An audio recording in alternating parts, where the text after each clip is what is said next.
Greetings. Welcome to North Central Jersey Metro District Podcasts. I am Wayne Wyatt, District Director. I'm here with Matthew McFarland, pastor of the Family Church in Tinton Falls, New Jersey. We're actually here in Apostolic Conference, Madison, Mississippi, where the Dillons put on a great conference for church planners, North American missionaries. We've been having an outstanding time. We appreciate all that the Dillons are doing for us and for North American missions.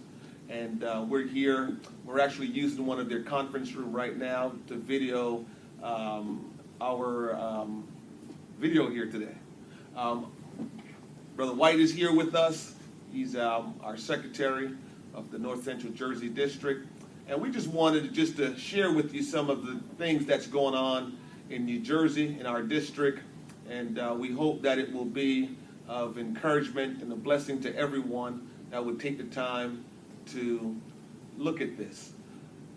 Just wanted to ask Matt. He's a new church planner, and he's doing a great work for the Lord in Tinton Falls, and wanted to just ask him, how the work is going, some of the things that God has done through him and in the ministry that God has given him. And so we just wanted Brother Matt to share what's been going on in Tinton Falls at the Family Church. Brother Matt, thank you for being here today. We appreciate you taking your time out at this great conference. Tell us, how long ago did you start the church in Tinton Falls, and how did it all get started? How did you come to this work that God is doing in you? Well, we started about 3 years ago, and I was living in New Jersey, but I was attending my father-in-law's church in Staten Island, and the Lord began to deal with me specifically about the area of Tinton Falls. It's not the town I live in. Okay. It's about a half hour south of where I live in, but I really felt God directing me to that area. I started searching for hotel rooms or someplace, churches that would let us have a room where we could have just a Bible study. Just because I didn't want to have the Bible studies in my home, because I wasn't even living in the same town of where I felt God had called us to minister. And a lot of doors shut in my face. And I felt God directing us to try to see about a church, to rent a church and work at a church. And I was thinking not in faith. I was thinking, all right, I'll go to the nastiest, dirtiest, crummiest looking churches, and they will definitely need our money. So that way they'll say absolutely. And they just slammed the doors in my face. And I was like, okay, God, I'm going to quit doing it my way. And I just started praying, and I was coming home from work one day, and God directed me to turn off. I don't think I've ever told this story. God directed me to turn off from the highway I was at, and I came across the church where we're meeting at, and it's gorgeous. It's absolutely beautiful. I've seen the building. It is. It's spectacular, and I was like, Lord, really? They're not going to let us have this place. And so I felt directed to check it out, and didn't get a response back for a week. And then the next week I got a response back saying absolutely they're interested, and they would love to have us, but they want us to come and look at it to make sure that the church would meet our needs. Okay. And I'm not looking to plan a church at this point. I'm just looking for a place to have a Bible study to get our foot in the door. That's a good point that you make. So in your estimation, so do you believe Bible study is the proper way to get started and get going? What are your thoughts about that, the best way to get a church up and going? I really think it's different with whatever circumstance that you're in. Okay. Bible studies are essential in any church, okay. In any part of growth and discipleship. Bible studies are the core foundation, in my opinion, of how you build people, which is really what you're building is the church. I agree. So the Bible studies are important, but in our situation, it was just my family. Okay. But if you have somebody that is coming with you to start a church, and you can group together a couple families or even one other family, then you could actually start having church right away. You make a great point. Currently, our General North American Missions Director, Jimmy Toney, has started a program, Launch. And Launch is that kind of program. Yes, that family that's going to start the church would need some training, will need to be sure that they're prepared for what God will do in them. But part of the program is Brother Tony will be the one to reach out to other pastors that have members in their churches that may want to help with the starting of a church. And so if he gets people to buy in and agree to that, then if you get a man and his family that wants to go out and start a church, then he will find the families that can join with that man and his family, and they can go out as a team, and they will be fully trained, and they can start a church, and they will have a team to start a church, which can get them off the ground pretty quickly by launching with a team as opposed to just you and your family. I think that's a good method, and I think that's a way for the future, because the revival that we're going to see these days, it's not going to come trickling in. I believe it's going to be a flood. It's going to be a wave, and we're going to need a team of people to handle that, as opposed to just a man and his wife and his children to go and do the work. So I agree with that. The team concept is great, but for some of us that weren't able to start it with the team, we understand what you're saying. Build your own team. That's it. That's right. That's right. That's right. That's, praise God, that's what we've been doing. And give us some of the challenging points to what you have done.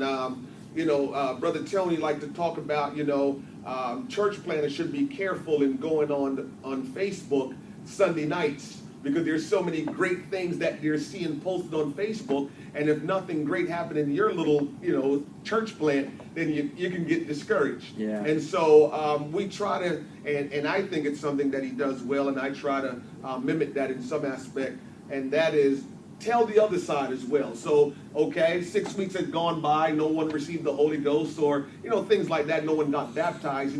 We were led to feel sometimes, bad about that. But God is the one that does the work. We're just going. And so tell us about some stories that is challenging, that the next church planner will realize that, it's okay. You're going to have these experiences, but it's okay. Men before you have already experienced these things. Yeah. Tell us about that.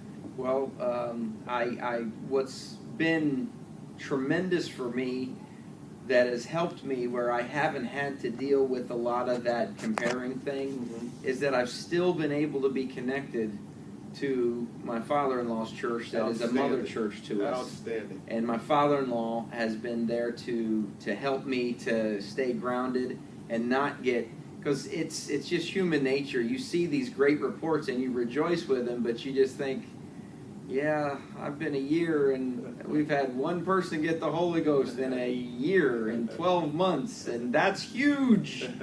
And Brother Bernard told that story, by the way. Bishop Bernard talked about when he started his church in his house. Yeah. It took a year for one person to receive the Holy Ghost. So you're in good company. Yeah, and that's the biggest challenge is to not let yourself get out on an island. Right. And because when you get separated and you're on your own, the devil will work on that, and your flesh will work on that, and it'll beat you down. There's been lots of times I just told God, yeah, you messed up. You called the wrong guy, and I could think of so many other people that could do this way better than I could. And man, this is so hard without the help, always wanting help, when that's really not the answer all the time. I'm thinking, I could go and be a help to somebody else, and then I wouldn't have to carry this burden. And then, like 5 minutes later, the Lord convicts me, and I feel that burden again, and there's nothing I want more than to do what God's called me to do. Give us a testimony of just something great that God has done since you started this church. Just how grateful you are because of what you've seen God do since you started this church. Well, I'll tell you, I'm going to get emotional. It was a big fear that I had. I have a family and young kids, and they were connected with the mother church there, and they were doing wonderfully. And I'm thinking to myself, my dad was a church planner, my dad's a foreign missionary. I know what it's like when your family is the church. Yeah. And I was thinking, I don't want my kids to have to carry a burden that they're too young and too little. And for some reason in my brain, I was thinking it was going to be a big challenge for them. But the first person we baptized was my daughter. Amen. Amen. And they both, my two daughters and now my son, they are so involved in the work of God, and they love the work of God. And it was completely the opposite of what I thought was going to be. So by far, the greatest accomplishment that I can think of is that because of me stepping out in faith and doing what God's called me to do, my family knows what it's like to be used by God. I have to tell you, that is outstanding, brother. Just to say my piece about that as well, I was too concerned about stepping out and my family coming from a great church like we came from. It was a big church and they had so many friends. That did concern me. But since we've started, I am so impressed on how much our children have engaged and how much they know. Yeah. And they really look to Daddy now to be the priest of the home. Yeah. I'm not just the pastor of the church that we started, but I'm the pastor of my children. Yeah. And that's a great impact. And so Yeah. we can leave you with anything. We can tell you that when you start a church, one of the greatest impact you will have is on your family. And that's the first ministry God has given us. Mm-hmm. And so think about coming to plant a church here in New Jersey. We really need church planters, but just think of the blessings that will come your way and into your home because you answer the call of God to go and plant a church.